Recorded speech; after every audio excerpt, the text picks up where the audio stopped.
But now the real question, which one had the better story? Or stories, as the case may be. As the Mad Hatter rightly stated, the Wayside School series is not just one story. It's a series of several short stories that are tied together by the fact that they all do take place in Wayside School, they all involve the kids on the 30th story, and they're usually in rough chronological order, sometimes referring back to something that happened in a previous story, and sometimes setting things up to happen in a later story.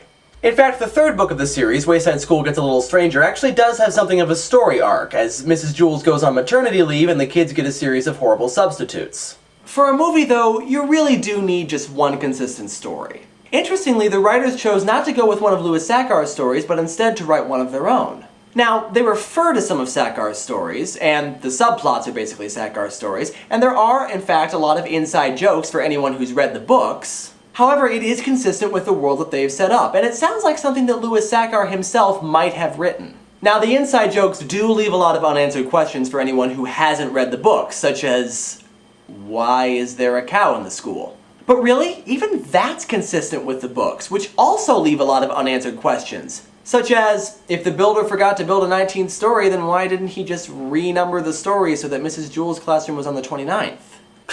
Because there are 30 stories, Hatter, not 29. Well, yeah, sure, I get that, Matt, but seriously, if there's no 19th story, then there really are only 29 stories in the building. No, there are 30. So, there's just no 19th. Wait, Matt, okay, 30 minus 1 is 29, is it not? Right. Okay, so, if there were supposed to be 30 stories in the building, and he forgot to build one, then would that not mean that there are 29 stories in the building? No, there are still 30. It's just that the builder forgot to build a 19th, and so you go from 18 to 20. Okay, let's just move on. But for all that, this concept really does work better as a series of short stories rather than just one.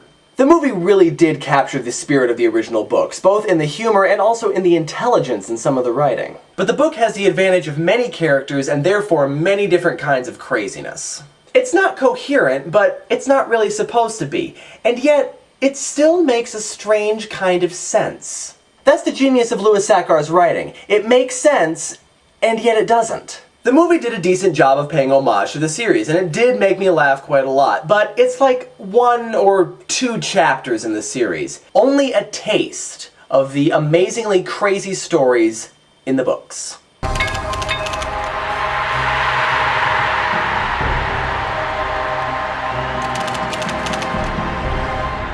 There, I did the review. Can I go back to sleep now? You're really gonna complain about getting another point for books, aren't you, Matt? I don't need your pity. I've just been going easy on you, but books will make a comeback, Matt Hatter. Just you wait till the next review. Just you wait.